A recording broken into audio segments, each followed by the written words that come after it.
Let's take a look at a simple document in HTML just to get started and get oriented with what HTML is and how it works. This is a simple minimalist document. I call it the minimalist. You'll notice up there at the top it has a title, and that title says the minimalist.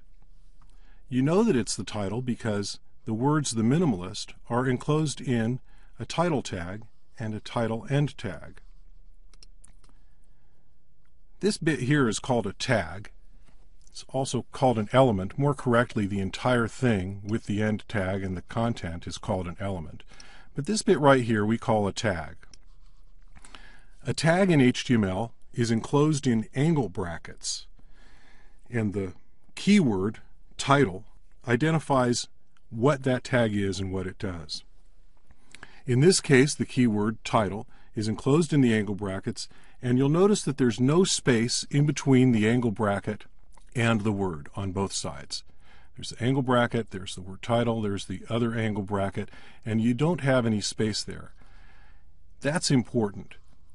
In some circumstances you can have spaces, in other circumstances you can't, but for the most part you just want to make sure that there isn't any space there unless you have a good reason to put it. This is the end tag, and it's distinguished from the begin tag by the slash between the opening angle bracket and the word title. That slash tells the HTML parser that this is the end of the title element, and the title ends here, so to speak.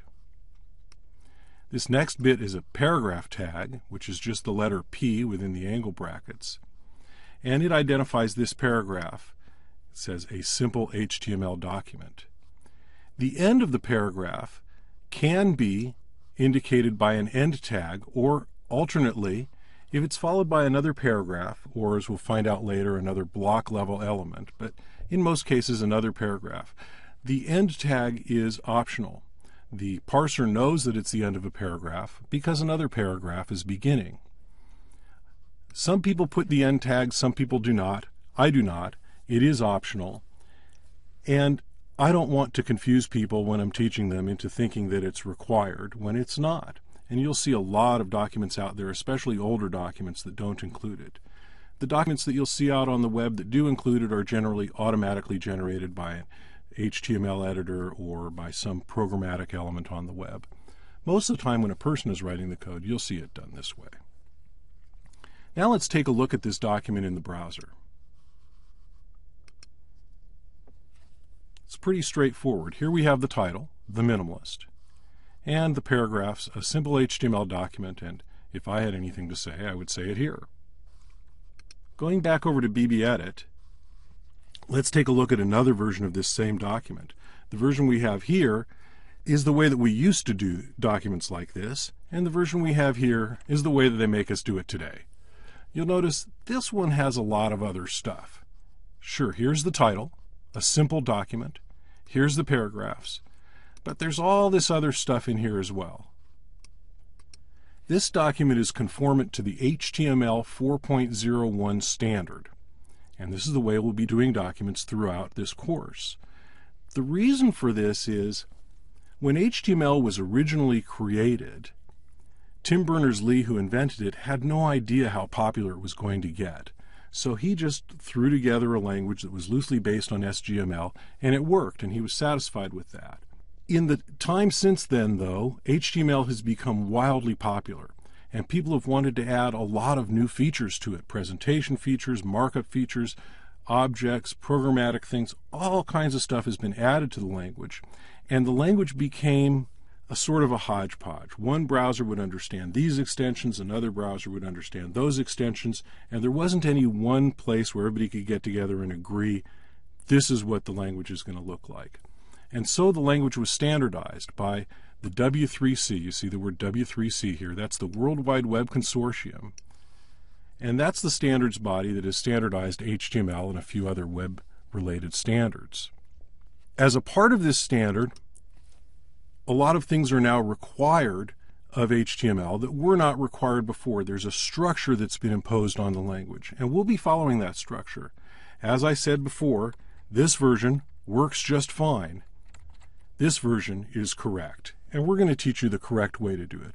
We'll get into the details of all of these elements in a later lesson. So let's take a look at what this other example, a simple document, looks like in the browser. That's the minimalist there, and here is a simple document. We'll cycle between them. You can see they are virtually identical, and yet they look so much different. The reason for that, as we said before, is that a simple document is fully compliant with the HTML 4.01 standard. And the plain document, the minimalist document, is not. Both of them will work in virtually all the browsers that are popular on the internet today. The reason to use the more complex version is simply so that it is standards compliant.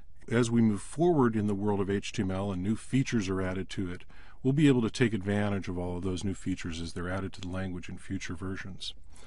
Also, you'll be able to validate it with the validators that are available on the web. And as you have more complex documents, it'll become important to you to make sure that they're correct. And later on in the program, we'll show you an example of a validator and how that works. Finally, I want to talk a little bit about the editor that I'm using here. I'm working today on a Macintosh, which is actually not my normal environment. Normally, I write in a Unix environment, and I use an editor called VI that's very old and stodgy and traditional, but I happen to like it because I learned it 20 years ago. The important point here is to use a text editor, a plain, simple text editor, and to not use a word processor. Let me tell you the reason for that.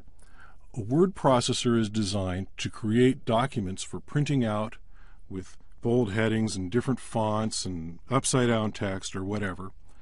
And because of that, they add additional information to the document, which describes the layout features. And if you put that in your HTML document, it won't look right on the screen. It'll have all kinds of gibberish in it, and you'll wonder what happened. Your HTML document, the markup is described in the HTML. So you want it to be just the HTML, just the facts. And to do that, we use a plain text editor.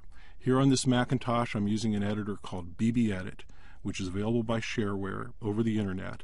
On a PC in a Windows environment, I use an editor called TextPad, which is also available. It's not the one that comes with it, which is just too plain. It has some good editing features. And in Unix, of course, I use VI. So the important point to remember is to use a plain text editor and to not use a word processor for editing your documents.